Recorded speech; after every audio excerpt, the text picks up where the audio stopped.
Sir எனக்கு ஒரு சந்தேகம் சார். இப்ப இது வரைக்குமே வந்துட்டு மதிமுக எத்தனை சதவீதம் ஓட்டு வங்கி வச்சிருக்கு சார்? மறுமலர்ச்சி திராவிட முன்னேற்ற கழகம் என்பது வைகோவோடு நான் பயணித்தோம். காங்கிரஸ்ல இருந்தால் 70-80 கட்டங்கள்ல நெடுமாறன் வெளியே அனுப்புற பிறகு நாங்க தனி காங்கிரஸ் இருந்தோம். அப்போ ராஜ்யசபாவுக்கு வைகோ போகும் ரெண்டாவது முறை. ஓகே. 82 or 83 my memory. அப்போ போகும்போது ஆற்காடு வீராசாமியும் கலைஞர் அறிவிச்சிட்டாரு, வை கோபாலசாமி அன்னைக்கு இவரையும் அறிவிச்சிட்டாரு. 2 பேரும் திமுக போட்டியில் இருக்காங்க. ஆனால் திமுக இருக்க ஓட்டோ ரொம்ப குறைவு. ஒரு ஆள் தான் போக முடியும். ஒரு 33.5 எம்எல்ஏக்குன்னா ஒரு ராஜ்யசபாவுக்கு போலாம். ஏறத்தாழ 34 வைக்கல. அப்படி இருக்கும்போது துரைமுருகனும் ஆற்காடு வீராசாமி அந்த கட்டத்துல ஆற்காடு வெற்றி பெறுவதற்கான வாய்ப்புகளை உருவாக்கி அவர் ஜெயிக்கக்கூடிய வாய்ப்புல இருக்காரு. நான் நெடுமாறன அன்னைக்கு வைகோபாலசாமி தான் அவர் பேரு. அவர் சந்திக்க வச்சு, சரி நீங்க ஈழத்தமிழர் பற்றி எல்லாம் பேசுறாரு ராதா சொன்னாரு சொல்லி எனக்காக 4 பேர் ஓட்டு போட்டாங்க. ஏஎஸ் பொன்னம்மாள், ஆரமலை, நெடுமாறன், நவநீத கிருஷ்ண பாண்டியன். அந்த ஓட்டு சாதாரண ஓட்டுல சிங்கிள் பிரிவரன்ஸ் ஓட்டு. ராஜ்யசபால முதல்ல யாருக்கு ஓட்டு போடுறாங்க, ரெண்டாவது யாருக்கு ஓட்டு போடுவாங்க. முழுமையா எங்களுடைய ஓட்டு முழுவதுமே முழு பாயிண்ட்ஸ் வைகோக்குன்னு போட்டு ஜெயிச்சார். அது மாதிரி பிரபாகரன் என்னோட தங்கியிருந்தார். அப்போ அவர் வீடு இல்லை, என் கூட வருவாரு, எங்க வீட்டுல தங்குவார் வைகோ. அப்படிதான் அவர் அறிமுகப்படுத்தி ஈழப்படுத்தினது. அப்படிதான் பிரபாகரன். அப்போ நான் அவருடைய இல்ல, திமுகவுல இல்லை. அவர் எங்க பக்கத்தூருக்காரு, ஒரு நல்ல அரசியல் தலைவர், நல்லா பேசுறாரு, நாளைக்கு ஒரு தமிழ்நாட்டில் வளர்கின்ற தலைவர் நாங்க ஒரு விரும்பி அதை பண்ணோம். இப்படி இருக்கும் பொழுது மதிமுக வைகோவுக்கு செல்வாக்கு கூடுது. இலங்கை பிரச்சனை அதெல்லாம் மாநாட்டுல எல்லாம் மதிய நேரத்துல பேச விடுறாங்க, சாப்பாடு நேரத்துல. கோயம்புத்தூர் மாநாள 1 மணிக்கு அவர் கூப்பிடுறாங்க, பேச அழைக்கிறாங்க. ஸ்டாலினா பிற்பகல் 6 மணிக்கு தான் கூப்பிடுறாங்க. அப்படி இருந்தும் உலகத்தை குலுக்கிய புரட்சின்னு ஒண்ணு தலைப்புல பேசுறாங்க. பிரெஞ்சு புரட்சி, ரஷ்ய புரட்சி எல்லாம் பேசுறாங்க, தொழில் புரட்சி எல்லாம் பேசுறாங்க. அவ்வளவு இளைஞர்களும் பின் டிராப்ல இருந்தாங்க. சாப்பிட யாரும் கலையல. இவர் முடியும் போது வைகோ வாழ்கள் கோஷம் போட்டுட்டு போனாங்க. அப்படியான ஒரு இருப்பு திமுக இருந்தது. இவரை ஸ்டாலினுக்கு போட்டியா வந்துருவார், மகனுக்கு போட்டியா வந்துரு, வெளியேற்றுறாரு. அதெல்லாம் சொல்ல வேண்டிய, அதெல்லாம் அதை கடந்து வர்றேன். அப்படி வரும் பொழுது நாங்க தான் திமுக என்று நாங்கள் சொன்னோம். நாங்கள் தான் திமுக, மதிமுக பேர் வைக்கிறேன். அப்படி சொன்னதுல யாரான்னா, நான் ஒண்ணு, பொன்முத்துராமலிங்க ஒண்ணு, கண்ணப்பன் ஒண்ணு, எல் கணேசன் ஒண்ணு, கணேசமூர்த்தி ஒண்ணு, செஞ்சி ராமச்சந்திரன் ஒண்ணு, ஈரோடு இல்ல திருநெல்வேலி லக்மணன் ஒண்ணு, ரத்னராஜ் கன்னியாகுமரி, திருச்சி மலர்மன்னன், தங்கவேலு முன்னாள் அமைச்சர் தங்கவேலு, சந்திரசேகர், குருநாதன், ஆர்டி மாரியப்பன், திருப்பூர் துரைசாமி, இவங்க தான் முதல்ல இருந்தோம். இந்த வந்தது கிடையாது. ஃபீல்ட்ல 96% இவங்க எல்லாம் வாராங்க. 96% திருப்பூர் தொகுதியில் நிற்கிறார். இவர் பேரு சத்தியசீலன்.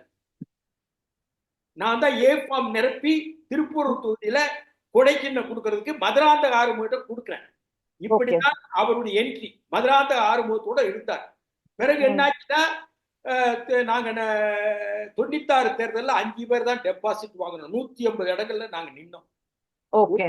வைகோ டெபாசிட் வாங்கினார் 29,000 ஓட்டு. நான் கோவில்பட்டியில நான் தான் ஹையஸ்ட் ஓட்டு 34,000 ஓட்டு வாங்க. வைகோட அதிகமா ஓட்டு. அது மாதிரி சங்கரங்குளம் தங்கவேலு 29,000 ஓட்டு. வேடசுந்தூர் பாலசுப்ரமணியம் டெப்டி ஸ்பீக்கர் வேடசுந்தூர்ல இவங்க தான் வாங்கணும். அதுக்கு பிறகு என்ன ஆச்சுன்னா, நாடாளுமன்ற தேர்தல் வந்து ஜெயலலிதாவோட கூட்டணி வைக்கிறோம். கூட்டணி வைக்கும் போது இளைஞரணி செயலாளர் தங்கவேலுக்கு தென்காசி தொகுதி கிடைக்கலன்னு திமுகவுக்கு போயிட்டார். அவரும் பொன்முத்துராமலிங்கம், அவர் திண்டுக்கல். அப்பந்தான் நான் சொல்றேன், யார்கிட்ட வைகோட்ட ஏற்கனவே ஒடுக்கப்பட்ட சமுதாயத்தை சேர்ந்தவங்க இளைஞரணியில நமக்கு அந்த சத்தியசீலனோ தங்கவேல் இருந்தாரு, தங்கவேல் இருந்தாரு. அந்த இடத்துல ஒரு தலித் யாராவது ஒடுக்கப்பட்ட சமுதாய மக்களை போடணும்னு அவர் சொல்றாரு. பதினாட்டு ஆறு சத்தியசீலன் ஒருத்தர் வருவாரு மகாபலிபுரம், அவர் வடபுலத்தை சார்ந்தவர், போடுங்கன்னு நான் தான் சஜெஸ்ட் பண்ணேன். யாரு? கண்ணப்பன் வீட்டுல, ஆலிவர் ரோட்ல, கலைஞர் வீட்டு பக்கத்துல ஆலிவர் ரோடு இருக்கு, அங்க ஹவுசிங் போர்ட் பிளாட் இருக்கு, சோலை மேல குடியிருந்தார். நான் தான் சொன்னேன். அதுக்கு பிறகு அவரை போட்டாங்க. அப்பதான் அவர் பிக்சருக்கு வராரு. வைகோ திமுகவில் இருக்கும்போது அவர்லாம் இல்ல ஜம்காலம் பிடிக்கல. நாங்கெல்லாம் வைகோவோட கிட்டத்தட்ட 96, 97, 98 வரைக்கும் போராடிட்டு அவருடைய இருந்திருப்போம். இவரெல்லாம் 98 பிறகு வந்தாரு. வைகோ அவருக்கு வெளிச்சம் பார்த்தாரு. எங்களா முக்கியமா இருந்தவங்களை அத்தனை பேரையும் அவர் வந்து இக்னோர் பண்றாப்புல இருந்தாரு. நாங்க போயா ஓ வேலையை பார்த்து போயா அப்படின்னு சொல்லிட்டு நாங்க வந்துட்டோம். அவரால் வைகோவனால உருவாக்கப்பட்டவர் மல்லை சத்யா. அதே வைகோ தலையில மண்ணள்ளி போட்டுக்கிட்டாரு. அவரே தேடிக்கிட்ட இந்த கொடுமைகள் என்ன அவர் நம்ப வேண்டிய ஆட்களை நம்பாம நம்பக்கூடாத ஆட்கள் நம்பினாரு. இஸ் ஓன் கமிஷன் ஒமிஷன்ல his spoiling his political life. இல்ல தமிழ்நாட்டு முதலமைச்சர் ஆகிறது அவரு. Okay okay sir. இல்ல சார் நான் ஓட் பேங்க் எவ்வளவு இருக்கும்னு கேக்குறேன் சார். Vote bank 0.75. எவ்வளவு சார்? 0.75 75. ஓகே. அப்போ 75 முக்கால் புரியுது சார். சீமான் அவர்களுக்கு இப்ப எவ்வளவு ஓட் பேங்க் இருக்கு சார்? 6. இவ்வளோ நாள் உழைச்ச மதிமுகவுக்கும் சீமான் அவர்களுக்குமே வந்துட்டு இவ்வளவுதான் நீங்க சொல்றீங்க. ஆனா விஜய்க்கு மட்டும் எப்படி சார் நீங்க அவ்வளவு சொல்றீங்க? நான் சொல்றேன் உங்களுக்கு சொல்ல பொதுவா சொல்றாங்க. பத்திரிகை எனக்கே தெரியாது. பத்திரிகை உங்க மாதிரி பத்திரிகையாளர் கேட்கும்போது சார் 10 இருக்கும் 12 கல்கி பிஎன் கூட பேசுவாரு. அதே மாதிரி ஹிந்து அசோகன் டெய்லியா கூட பேசுவாரு. அதே மாதிரி திரமணி வைத்தியராஜன் என் நண்பரு. அதே மாதிரி பல்வேறு பத்திரிகை எவ்வளவு ஓட்டு வரும் நீங்க அனுமானம் என்ன சொல்லுங்கன்னா நான் கேட்கிறேன். ஏன்னா வெளியே தெரியாத கூட்டம் வருது இல்லையா, அதை வச்சுட்டு அவங்க கால்குலேட் பண்ணி சொல்லுங்க. Okay okay sir. அவங்க ஹோம்ஒர்க் எல்லாம் சேர்த்து அசஸ்மெண்ட்ல சேர்த்துக்கிறாங்க, மார்க் போட்டுறாங்க போல இருக்கு சார். அந்த இது வந்துடும் போல. நிச்சயமா விஜய் வந்து வெற்றி பெற முடியாதுமா. விஜய் வந்தாரு இன்னொரு கமலஹாசன் மாதிரி அவரை. ஏன்னா விஜய்க்கு நான் அவ்வளவு அட்வைஸ் பண்ணேன் ஆரம்ப கட்டத்துல. அவர் வந்து என்னன்னா அவருக்கு புரிதல் இல்லை. ஒரு ஆளை சந்திக்கிற பழக்கற்பியாருன்னா யாரும் தெரியல, KS ராதாகிருஷ்ணன் யாரும் தெரியல. அப்புறம் அவர்கிட்ட என்ன பேச முடியும்? அவர் ஜான் ஆரோக்கிய சமயம் அந்தோனி சாமியா யாரோ ஒருத்தர் இருக்காங்க புசி. இவங்க புசிக்கு வந்து பாண்டிச்சேரி அரசு தான் தெரியும். தமிழ்நாட்டுல குளைச்சல் இருக்குன்னு எங்க இருக்கு தெரியுமா? தமிழ்நாட்டுல பாண்டிச்சேரியை சார்ந்தவங்க யாராவது தலைவராக வந்திருக்காங்களா அரசியல் கட்சிக்கு? பாண்டிச்சேரி அரசியல் வர. பாண்டிச்சேரியில காங்கிரஸ் வெற்றி பெறுகின்றது. இங்கே காங்கிரஸ் வெற்றி பெறவில்லை. நம்ம பார்டர் தான். பாண்டிச்சேரி அரசியலே வித்தியாசம். ஒரு கவுன்சிலர் தான். இதே புசி தமிழ்நாட்டை வெற்றி பெற சொல்லுங்க பார்ப்போம். இப்போ தமிழ்நாட்டுல சட்ட ஒழுங்கு சீர்கேடு நாளுக்கு நாள் அதிகரிச்சுட்ட வண்ணம் இருக்கு. இப்ப நம்ம வந்துட்டு நீங்க நிறைய விஷயங்கள் சொன்னீங்க, இதெல்லாம் பின்னடைவுல இருக்கு திமுக அப்படின்னு சொல்லிட்டுன்னு. ஆனா நீங்க பெண்களுக்கான சட்டம் பத்தி நீங்க சொல்லல. அது கொஞ்சம் எனக்கு ஒரு ஆதங்கமா தான் இருக்கு. அதனால அந்த சட்டம் ஒழுங்கு சீர்கேடு நாளுக்கு நாள் அதிகரிச்சுட்டு வரத நம்ம பார்க்க முடியுது. நாளுக்கு நாள் இல்ல, அது வந்து ஜியாமெட்ரிக்கல் ரேஷியோல அதிகரிச்சுட்டு வருது. நாட்டு கணக்கால ஜியாமெட்ரிக்கல் மார்க்ஸ் தியரி இல்லையா, பாப்புலேஷன் ஜியாமெட்ரிக்கல் ரேஸ்ல போகுதுன்னு ஒரு தியரி சொல்லுவாங்க எக்கனாமிக்ஸ்ல.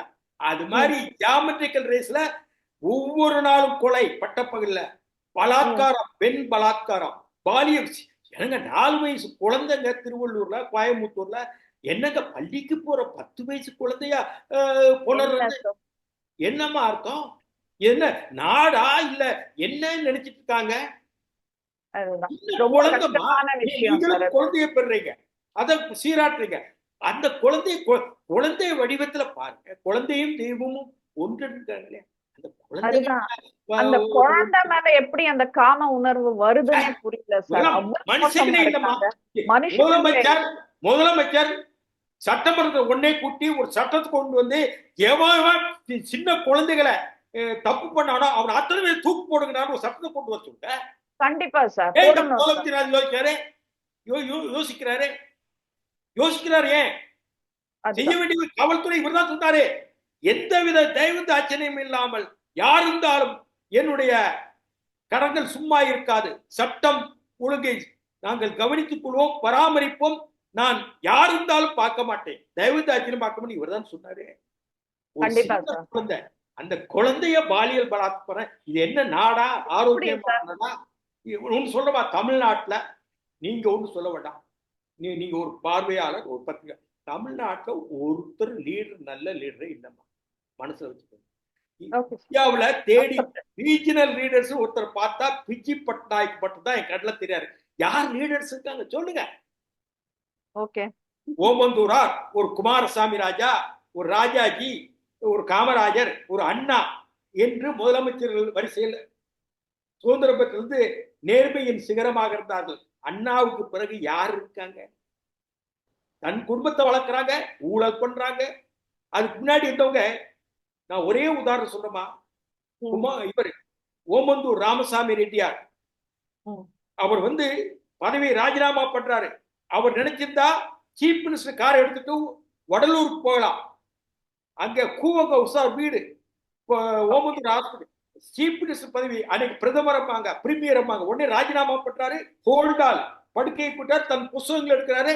நம்ம அண்ணா சிலை அப்ப கிடையாது, தர்பார் ஹோட்டல் இருக்கு, அங்க போய் நடந்தே போய் அவர் தான் டாக்ஸி பிடிக்கிறார். முதலமைச்சர், இந்தியா முதலமைச்சர் நடத்துவார். டாக்ஸி வாப்பா எவ்வளோப்பா, ஜாமான் எடுத்துட்டு தன்னுடைய பொருள் எடுத்துட்டு எதையும் எடுக்கல, நேரா வடலூர்ல போய் வல்லாறு இதுல உட்கார்ந்துறாரு. அப்படிப்பட்ட சீமான்கள் இருந்தவங்க. குமாரசாமி ராஜா எங்க ஊர் பக்கத்தூர்காரர், எங்க குடும்பத்து நண்பர், ராஜபாளையத்தில் தன் சொத்துக்களை எல்லாம் அரசாங்கத்துக்கு கொடுத்துவார் ஒரிசா.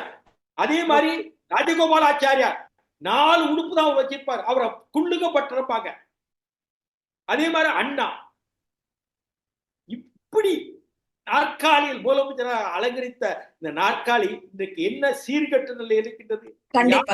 ஓட்டுக்கு காசு கொடுத்தால் ஜெயிக்கலாம், மக்களை எளிதாக கணக்கு எடுத்து விட்டார்கள் இந்த அரசியல் தலைவர்கள். தகுதியே தடை, நல்லவர்கள் வரக்கூடாது, வந்தா நமக்கு ஆபத்து. அரசியல் தெரிந்தவர் ஒரு பிலுமோடியை பற்றி பேசினாலோ, ஒரு சுதந்திரா கட்சியை பேசினாலோ, ஒரு காமராஜரை பற்றி பேசினாலும் இவங்க நம்ம கூட இருக்கக்கூடாது, நமக்கு முட்டாப்பையை தான் வேணும்னு அரசியல் கட்சி தலைவர் நினைக்கும் போது என்ன நல்ல அரசியல், ஆரோக்கியமான அரசியல்? விதியே விதியே தமிழ்சாலின்னு பாரதி பாட்டு தான் நினைக்குவது தான் நிலைமை தமிழ்நாட்டில்.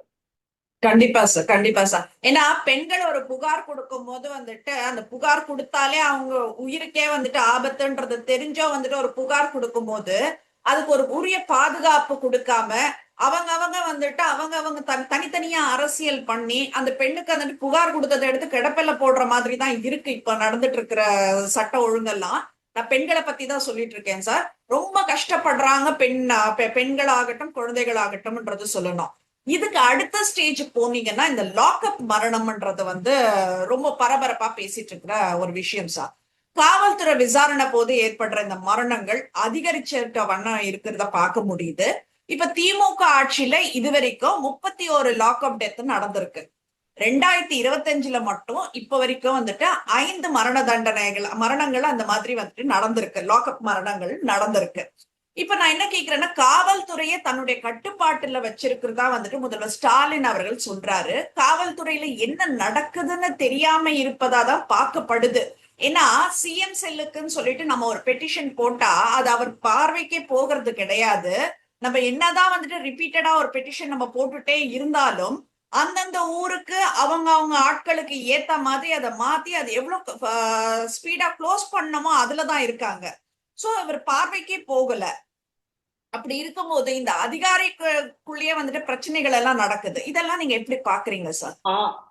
கஸ்டோடியல் டெத் முதல்ல வழக்கு தொடுத்தவன் நான் கிச்சிப்பாளையத்துல, சேலத்துல கிச்சிப்பாளையம் போலீஸ் ஸ்டேஷன்ல எம்ஜிஆர் வழக்கு தொடுக்க ரெட் பெட்டிஷன் போடுறேன் பிஏஎல். அதே மாதிரி மறந்த முதல்ல ஒழிச்சவன் நான் தான். தந்தி இன்னைக்கு 1000 பேர் பேசலாம், அதெல்லாம் 80 நடந்தது. மறுநாள் பேப்பர் எம்ஜிஆர் அப்ப எனக்கு நெருக்கம். உடனே போன் பண்ணி சொல்றாரு, இது எனக்கு தெரியல என் பார்வைக்கு. உடனே கிச்சிப்பாளையம் எஸ்பியை கூப்பிடுறாரு. உடனே என்ன ஏதுன்னு கேளுங்க, ஆஸ்பத்திரி சொல்லுங்க, நஷ்டீடு கொடுங்கன்னு கேட்டார். இன்னைக்கு இல்ல, அதற்கு பிறகு இன்னொரு கஸ்டோடியல் மர்டர், ராஜீவ் படுகொலை நடந்தது. ராஜீவ் படுகொலை நடந்தது நான் திமுகவில் இருக்கேன். எங்க ஊர் பக்கம் இளைஞரணி, ஸ்டாலின் இளைஞரணி இருக்கார் இல்லையா, அந்த வட்டாரம், அந்த விளாச்சிகுளம் பகுதி இளைஞரணி செயலாளர் போஸ் அடிச்சு தூபம் கொண்டுட்டாங்க. 91ல அதுக்கும் காம்பன்சேஷன் வாங்கி கொடுத்தாங்க. இந்த மாதிரி தொடர்ந்து இந்த மாதிரி கஸ்டோடியல் டெத்து நடக்குது. இந்த கஸ்டோடியல் டெத் இன்னைக்கு பார்த்தானா கிட்டத்தட்ட ஒரு 70கள்ல இருந்து இப்போ வரைக்கும் பார்த்தா ஒரு 75 எண்ணம் வரைக்கும் வருது.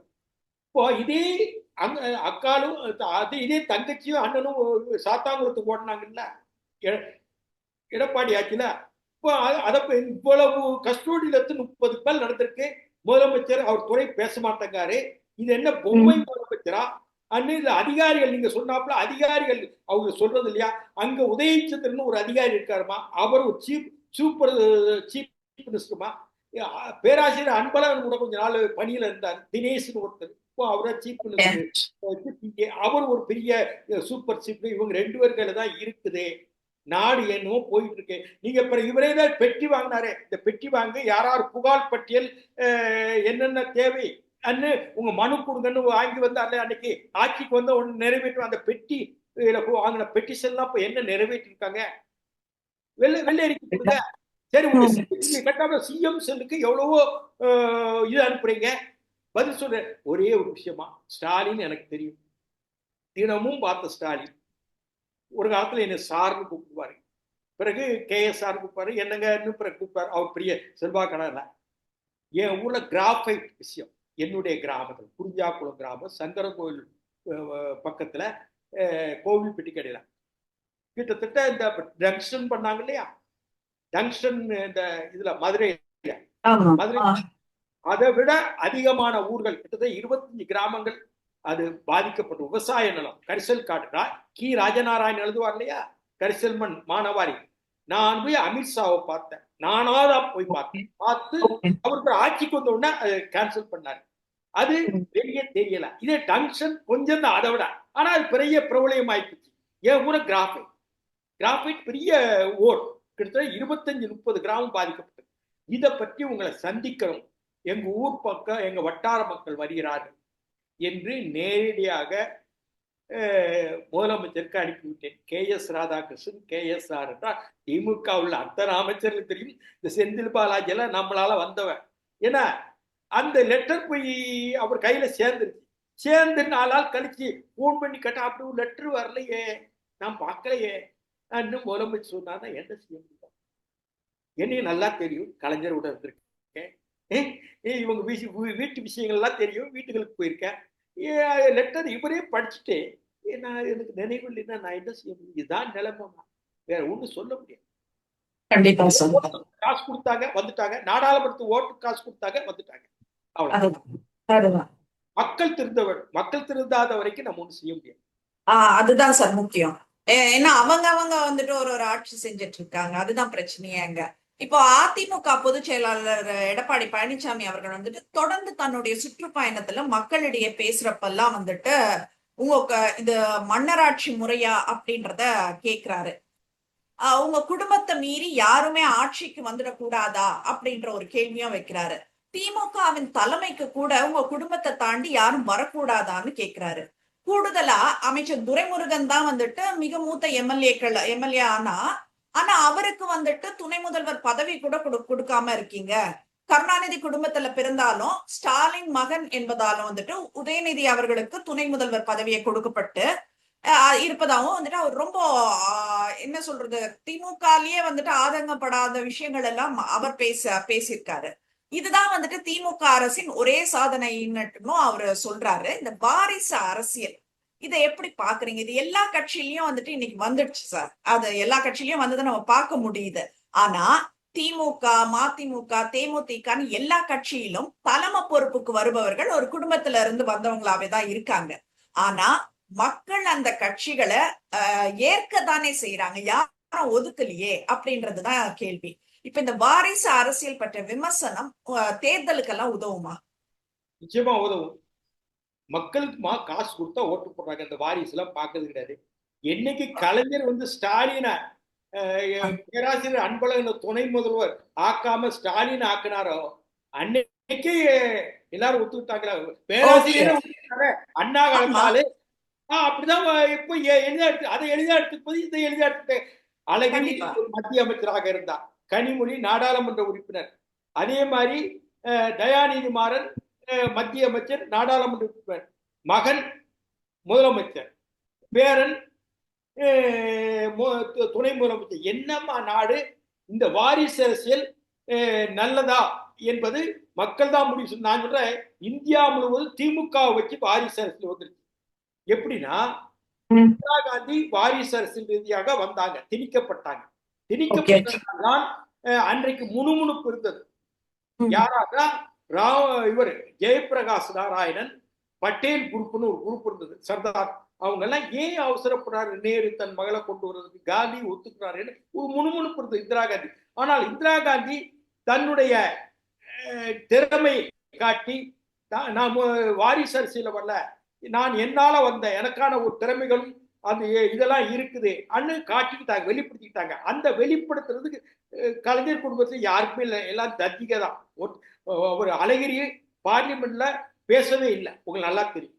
Telugu cabinet minister. இந்த வாரிசு அரசியல் திமுகவில் மட்டுமல்ல, சேக்கப்துல்லா காஷ்மீர்ல, சேக்கப்துல்லா லயன் ஆஃப் காஷ்மீர், சேக்கப்துல்லா என்ன நினைச்சாரு, தன்னுடைய காலத்துல தன் குடும்பத்துல தன்னுடைய மகன் ஃபாரூக் அப்துல்லா பிரிட்டன்ல எம்பிபிஎஸ் மெடிசன் படிக்கிறார். அங்க ஒரு வெள்ளக்கார நர்ஸ லவ் பண்ணி கல்யாணம் பண்ணிக்கிறார். அங்கே அவரை வரவழைக்கிறார். வர வச்சு தனக்கான காலங்கள் முடிஞ்சு போச்சு, இனி நீதாப்பா முதலமைச்சர், எனக்கு அடுத்து கட்சியை பார்த்துக்கோ. கட்சியை பார்த்துட்டு அது மட்டும் இல்ல, ஒரு சகோதரி, அதே மருமகன் ஜிஎம் ஷா, அவர் முதலமைச்சர் விடத்துக்கு ஆசை. அதே மாதிரி ஒரு தம்பி டாக்டர், அவரையும் எல்லாரையும் அரசியல கொண்டு வா அந்த சேக்கப்துல்லா ஃபாரூக் அப்துல்லா சொன்னாரு. இவர் சேக்கப்துல்லா இறக்கவும் ஃபாரூக் அப்துல்லா என்ன பண்ணாரு, சகோதரியை பிறந்தல்லாரு, மைத்துனரை பிறந்தல்லாரு, சொந்த தம்பியை பிறந்தல்லாரு. அங்க வாரிசு அரசியல் ஐக்கியமாயிடுச்சு. அப்படி வாரிசு ஐக்கியமாகும் போது போன தடவை உமர் அப்துல்லா முதலமைச்சர் நினைவிருக்கா, அப்போ ஆகும்போது ஃபாரூக் கிட்ட பத்திரிகையாளர் கேட்கிறாங்க, who is the chief minister of Jammu Kashmir? Okay. Your chief minister standing before you அன்னு தன்னை சொல்றாரு. Okay. அதே கட்டத்துல உமர் அப்துல்லாவை கேட்கிறாங்க, who is next chief minister of Jammu Kashmir from national person who standing before you. இது பிரச்சனை ஆகுது. அந்த வெள்ளக்காரமா இருக்கு இல்லையா மதர், ஃபாரூக்குடைய ஒய்ஃப், ஏயா இத்தனை நாள் எடுத்துட்ட நீ பார்லிமெண்ட்டுக்கு போயா, மகன் முதலமைச்சர் ஆகிட்டு பஞ்சாயத்து தீர்த்து வச்சாங்க. வாரிசு. அதே மாதிரி ஷேக் அப்துல்லா விரும்பினாப்ல ஃபாரூக் அப்துல்லாவோட கடைசி தம்பி வர முடிஞ்சுதா, டாக்டர், அவர் தான் அரசியல முக்கியமா இருந்தார். அதே மாதிரி தன்னுடைய சகோதரி மைத்துனர், அவர் சீஃப் மினிஸ்டர் இருந்தவர் ஜிஎம் ஷா, அவங்கள வரவிடாம ஃபாரூக் பார்த்தாலே அங்க குழப்பம்.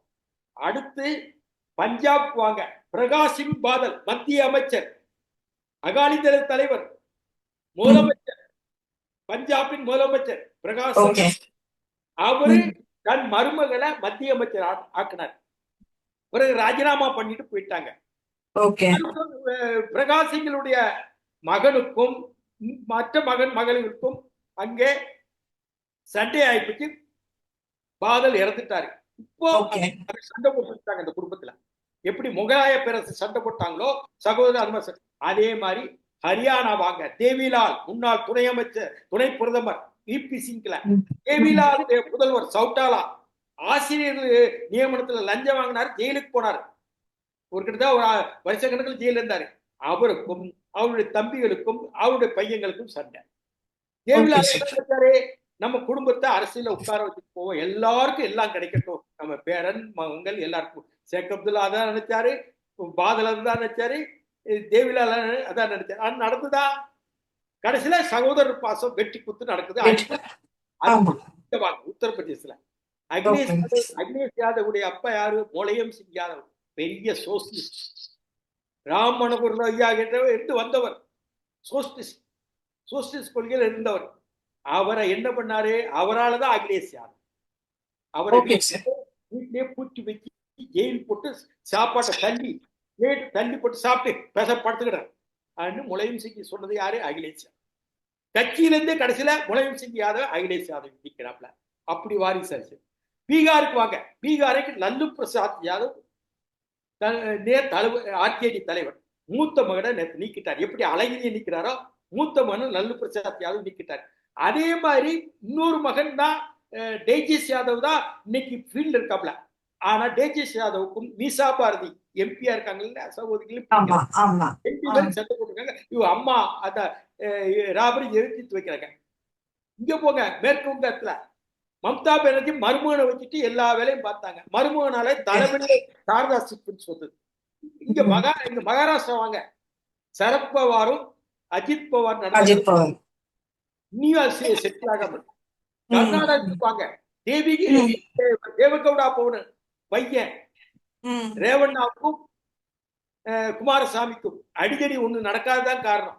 அதே மாதிரி குமாரசாமி பையங்களுக்கும் ரேவண்ணா பையங்களுக்கும் பெரிய சண்டை. ரேவண்ணா ஆகிறான், குமாரசாமி பையன் அடிக்க போயிட்டான் யாரு தேவகவுடாவை. வாங்க சைலஜா டீச்சர்னு ஒரு டீச்சர் கோவிட் நல்லா டீல் பண்ணாங்க, உங்களுக்கு தெரியும்.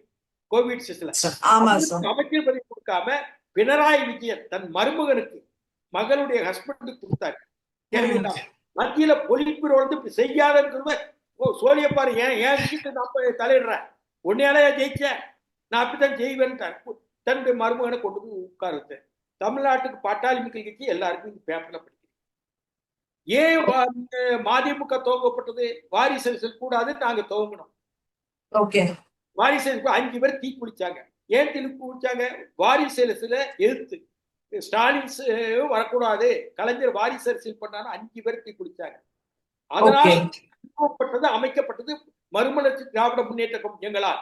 இன்னைக்கும் அவர் வீட்டுல 5 பேர் படங்கள் வச்சிருக்கிறார். வெளியே ஒரு ஊர் பாக்குறாரு, அவங்கள வச்சுக்கிட்டே தன் மகனை கொண்டு வர்றான்னா என்னத்து சொன்ன.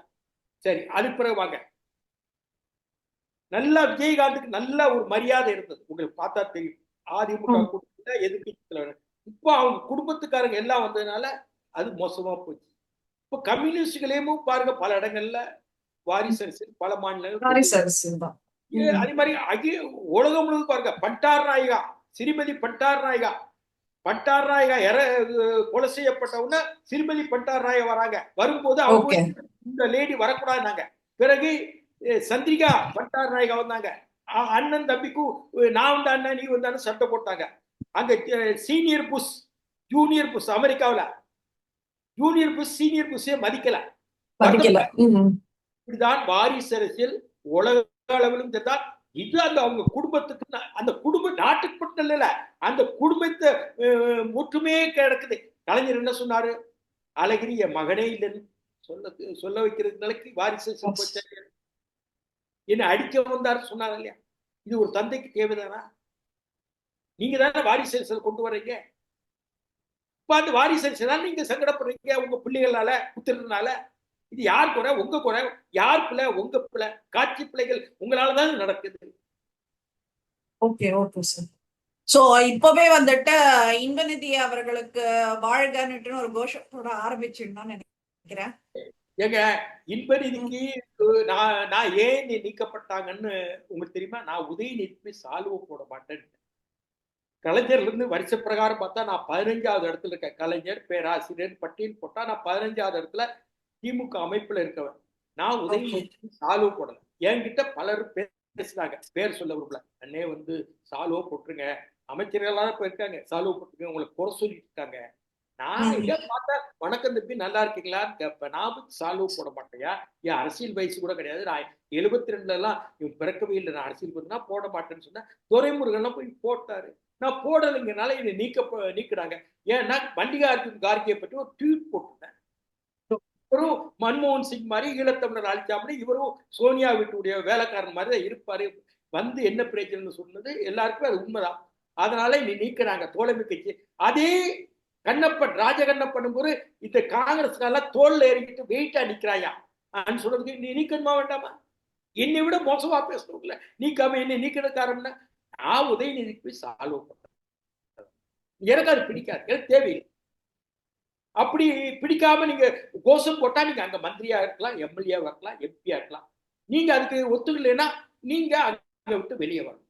இந்த அரசியல் நல்ல அரசியல் தெரியும். தமிழ்நாட்டுல எந்த ஆளும் ஒரு தலைவனா இருக்கிறதுக்கு தகுதி இல்லை. எந்த தலைவன் ஏன் பார்வையில கிட்டத்தட்ட 54 வருஷம் அரசியல்ல காமராஜர், எம்ஜிஆர், ஜெயலலிதா, கலைஞர், நாராயணசாமி நாயுடு, விவசாய சங்கரா, அதே மாதிரி கர்நாடகத்தில் தேவராஜர் சீஃப் மினிஸ்டர், இந்திரா காந்தி, பிரியரஞ்சன் தாஸ் முன்சி, இத்தனை தலைவரோடு நான் பழகி வந்திருக்கேன்.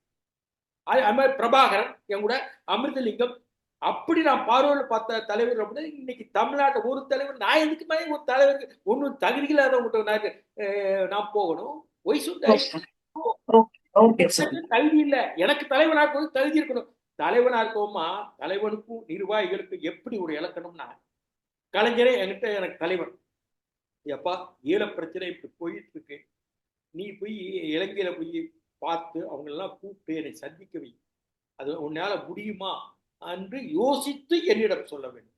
ஓகே நம்ம சொல்றமே அவன் ஒரு மாதிரி நினைச்சிடக்கூடாதுன்னு சொல்லி இருக்கணும். நானும் தலைமைக்கு தலைவர் சொல்லிட்டாரு, நம்ம மரியாதை பண்ணணும் அன்னு இருக்கணும். அதுதான் தலைமைக்கும் நிர்வாகிக்கும் உள்ள இலக்கணம். என்கிட்ட சொல்றாருன்னா எனக்கு என் சுயமரியாதை மனதில் வைத்துக் கொண்டு, என்னப்பா போயிட்டு வந்துட முடியுமா, செய்ய முடியுமா, செஞ்சு கொடுத்துரு, செஞ்சு கொடுத்துட்டா நல்லதுன்னு நினைக்கிறேன், செஞ்சு கொடுப்பா கொஞ்சம் தயவு செய்து அன்னு சொன்னா எனக்கு ஒரு மரியாதை. என்னங்க இப்படி பேசுறீங்க, நிச்சயமா நீங்க சொல்லிட்டீங்களா, நான் செஞ்சுட்டு வரேன்னு சொன்னா அது நான் சொல்றது மரியாதை. அப்படி ஒரு இருக்கணுமா, அதாமா உறவு முறை. அது இல்லாத வரைக்கும் நம்ம போய் இன்பநிதி வாழ்க, உதயநிதி வாழ்க, இன்பநிதி மக வாழ்க, இன்பநிதி பொண்டாட்டி மனைவி வாழ்க, உதயநிதி மனைவி வாழ்க, ராஜாத்தியம்மா வாழ்க, கனிமொழி வாழ்க, தயாளம்மா வாழ்க சொல்லி நான் அப்படி ஒண்ணு வேண்டாம்.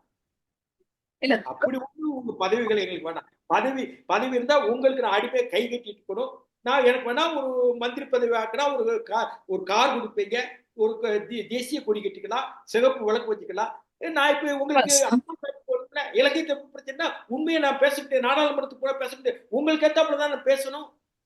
ஒண்ணு சொல்றமா, நாடாளுமன்ற உறுப்பினர் சட்டமன்ற உறுப்பினர் நேர்மையாக நடந்ததை பேச வேண்டும். கட்சிக்கு அடிமைத்தனமாக இருந்து கொண்டு எந்த சட்டமன்ற உறுப்பினர் நாடாளுமன்ற புகழ் பாடுறது கூடாது. ஏமா நான் ஒரே ஒன்று சொல்றப்பா, எனக்கு என் தந்தை அவர் அந்த காலத்து ஐசிஎஸ் போக வேண்டியவர், எங்க தாத்தா விடல, எனக்கு ராதாகிருஷ்ணன் பேர் வச்சிருக்காரு.